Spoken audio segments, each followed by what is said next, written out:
तो अब हम करेंगे अगला क्वेश्चन है हमारे पास क्वेश्चन नंबर 2। क्वेश्चन नंबर 1 का फर्स्ट पार्ट हमने किया, सेकंड पार्ट बिल्कुल सेम है, वो आप लोगों के लिए होमवर्क, ठीक है। अब हम करेंगे क्वेश्चन नंबर 2। क्वेश्चन नंबर 2 क्या बोलता है, देखो in each of the following find the value of k for which points are collinear. जब हमने चैप्टर स्टार्ट किया था तब मैंने आप लोगों को बोला था 3 पॉइंट्स कोलिनियर कब होते हैं, अगर उन पॉइंट से बनने वाले ट्रायंगल का एरिया क्या आ जाए, 0। अगर हम मान के चले कि ये हम अज्यूम कर रहे हैं कि वो 3 पॉइंट क्या करते हैं, ट्रायंगल बनाते हैं, ठीक है। अगर वो कोलिनियर होंगे तो वो ट्रायंगल बना ही नहीं सकते, पहली बात तो ये है। कोलिनियर का मतलब क्या करते, बिल्कुल तीनों के तीनों पॉइंट क्या करेंगे, एक ही लाइन में लाई करेंगे, ठीक है जी। तो बट इसने बोला है कि इसने बोला कि these points are कोलिनियर। इसने पहले बता दिया कि ये पॉइंट्स कैसे हमारे पास कोलिनियर हैं, एक ही लाइन में है। अगर ट्रायंगल ही नहीं बनता है तो ट्रायंगल का एरिया क्या होगा, 0।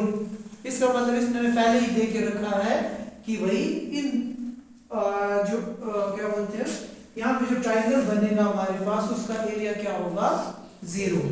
अब 0 के साथ हम इसको इक्वेट करेंगे और k की वैल्यू को फाइंड करेंगे, ठीक है जी। तो हम मान के चलते हैं कि 3 पॉइंट है जी हमारे पास, तो कंडीशन ये बोलती है कि 3 पॉइंट्स तभी कोलिनियर होंगे अगर हमारे पास ट्रायंगल का एरिया क्या आ जाए, 0। तो पहला पॉइंट है हमारे पास, उसकी कोऑर्डिनेट्स देखते हैं जरा। 7, -2 पहला पॉइंट मान के चलता हूं मैं। दूसरा पॉइंट है मेरे पास 5, 1 and third point is 3, k। Most important question, ठीक है, पेपर में मैक्सिमम टाइम ये आता है, ठीक है। Yes sir. Okay then we will write coordinates of 3 collinear points are. हम लिख लेते हैं कोऑर्डिनेट्स ऑफ 3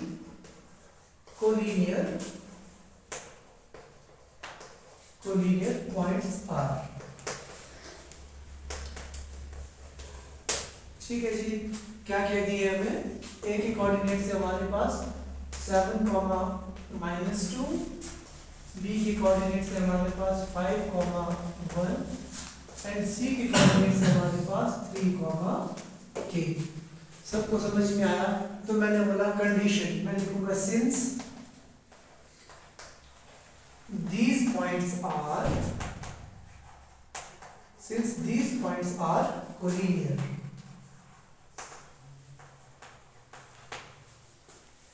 ठीक है जी। these points are collinear, so मैं बोल देता हूँ area of triangle ABC should be 0। तो हम ये मान के चलेंगे कि भाई इसका एरिया क्या आएगा, फिर मैं इसमें एरिया ऑफ ट्रायंगल का फॉर्मूला लगाऊंगा, वो किसके बराबर होगा, हमारे 0 के बराबर, ठीक है। तो मैं फॉर्मूला लिख लेते हैं। तो फॉर्मूला क्या था हमारे पास, 1/2 क्या था, x1 y2 minus y3 x2 3 minus y1 yes x3 की वैल्यू थी हमारे पास y2। वैल्यू इस सब में इस फॉर्मूले को क्या करना है, याद करके रखना है, ठीक है जी। तो ये किसके बराबर होगा, आपके 0 के बराबर। यहाँ तक सबको समझ में आया, फॉर्मूला में समझ में आ चुका है। अब मुझे क्या है, सिंपल सी बात है, वैल्यूज को डालना है। जो पहला पॉइंट है हमारे पास क्या होगा, x1 y1, दूसरे पॉइंट के कोऑर्डिनेट x2 y2, तीसरे के x3 y3, ठीक है जी। तो देखिए x1 की वैल्यू कितनी है हमारे पास, x1 is 7, y2 minus y3 क्या आ गया हमारे पास, -2 माइनस क्या, अच्छा सॉरी। तो y2 की वैल्यू कितनी है हमारे पास, 1 -k, ठीक है जी। x2 की वैल्यू कितनी है हमारे पास, 5, y3 की वैल्यू कितनी है, k माइनस, अच्छा अब की बार मैं ऐसे लिख लेता हूँ, ठीक है जी सागर। बाद में साल में बोलेगा प्लस कहाँ से आ गया। अच्छा जी, उसके बाद x3 की वैल्यू कितनी थी हमारे पास 3y1, y1 कितना था हमारे पास -2 माइनस y2 इज 1। तो मैंने बोला एक बार दोबारा फाइनल आंसर निकालने से पहले एक बार क्रॉस चेक कर लेते हैं, कुछ गड़बड़ तो नहीं किया हमने। x1 की वैल्यू है 7, यस ठीक है। y2 की वैल्यू 1 माइनस y3 के, ठीक है जी। उसके बाद x2 5, ठीक है जी। y3 के माइनस y1 कितना है हमारे पास -2, ठीक है जी, ये भी ठीक लिख दिया। x3 ये भी ठीक लिख दिया। y1 माइनस y2, ठीक है जी। यहाँ तक वैल्यू हमारी ओके है, अब दिक्कत नहीं है हमें। और एक चीज का ख्याल रखना, कई बार हम गलती करते हैं कि भाई यहाँ स्क्वायर ब्रैकेट लगा देते हैं, यहाँ पे क्लोज करना भूल जाते हैं एक चीज। और कई बार क्या होता है कि भाई स्क्वायर ब्रैकेट की जगह यहाँ पे क्या लगा देते हैं, ओपन ब्रैकेट ही लगा देते हैं, उसका ख्याल रखना हमेशा, ठीक है।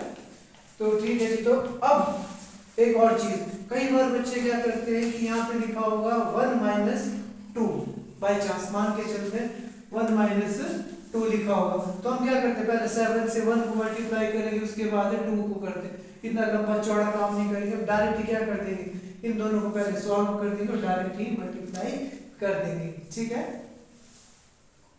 तो अब इस केस में हम नहीं कर सकते वैसे, जैसे डायरेक्ट करना है हमने, ठीक है। तो इसमें हमें क्या करना पड़ेगा, 7 से पहले इसको मल्टीप्लाई और 7 से इसको मल्टीप्लाई, ठीक है। जब हमारे पास एक कांस्टेंट और वेरिएबल के बीच में प्लस माइनस का साइन लगा हो तब नहीं कर सकते हम, तब हमें क्या करना पड़ेगा, पहले इससे इसको मल्टीप्लाई और इससे इसको मल्टीप्लाई, ठीक है जी। तो 7 1 7 माइनस 7 के, क्लियर है बात। तो यहाँ पे देखिए क्या है हमारे पास, अब याद रहेगा आप लोगों को 5 ब्रैकेट के बाद के माइनस माइनस प्लस, ठीक है जी। अब मजे की बात ये है कि यहाँ पे मैंने देखो, यहाँ पे मैंने एक बार स्क्वायर ब्रैकेट यूज कर दिया, तो मुझे यहाँ पे क्या लगाना पड़ेगा, कर्ली ब्रैकेट यूज करना पड़ेगा, क्योंकि एक बार मैंने यहाँ पे स्क्वायर ब्रैकेट यूज कर दिया है बीच में, ठीक है, इसलिए। तो अच्छा जी, फिर यहाँ पे क्या है हमारे पास 3 minus minus minus minus plus, ठीक है जी। 3 साइन पॉजिटिव की नेगेटिव, पॉजिटिव की negative, minus minus plus, sign किसका लगता है, बड़े नंबर का। बड़ा नंबर क्या है जी 2। और साइन अगर पॉजिटिव कब होता, साइन पॉजिटिव कब होता, अगर ये क्या हो रहा होता, मल्टीप्लाई हो रहा होता। इस चीज का ख्याल रखना है ना, ठीक है जी। तो फाइनल आंसर क्या आया जी हमारे पास, अच्छा इक्वल टू 0 लिख देना, पहले मैं लिखना भूल गया, ठीक है जी। तो हमारे पास आया जी क्या 1/2 7 minus 7k plus 5k plus 10। समझ में आया, 10 कहाँ से आया, 5 इसको भी मल्टीप्लाई किया और इसको भी, plus minus minus 3 3 9 is equal to 0। ध्यान से देखो, अब मैंने पता क्या कि इनको आपस में क्रॉस मल्टीप्लाई कर दिया।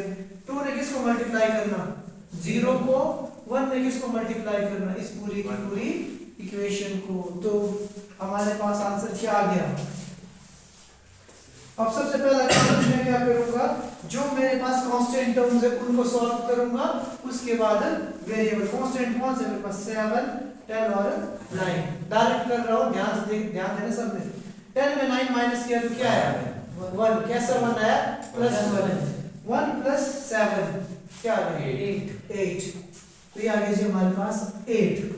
अब मैं देखूंगा इस और प्लस माइनस माइनस 7 में 5 में क्या आया 2 आया, 2 के आया, प्लस में आया कि माइनस में आया, माइनस प्लस प्लस में कि माइनस में, माइनस। क्यों, क्योंकि बड़ा नंबर कैसा है माइनस में है, माइनस तो इज इक्वल टू 0। ठीक है जी, कुछ छूटा तो नहीं, ठीक है जी, अब हमने क्या किया, वेरिएबल को दरिया के पार ले गए, ये पॉजिटिव था तो ये क्या हो जाएगा नेगेटिव, माइनस से माइनस कैंसिल। अगर कोई भी वेरिएबल कोई नंबर मल्टीप्लाई कर रहा हो दरिया के पास जाएगा तो वो क्या हो जाएगा divide, 2 1 are 2 4 2 are 8, answer is k is equal to 4। यही हम लोगों ने कैलकुलेट करना था एट मोस्ट इम्पोर्टेंट क्वेश्चन। अगर इस चैप्टर से आना है तो ये मोस्ट इम्पोर्टेंट क्वेश्चन है हमारा।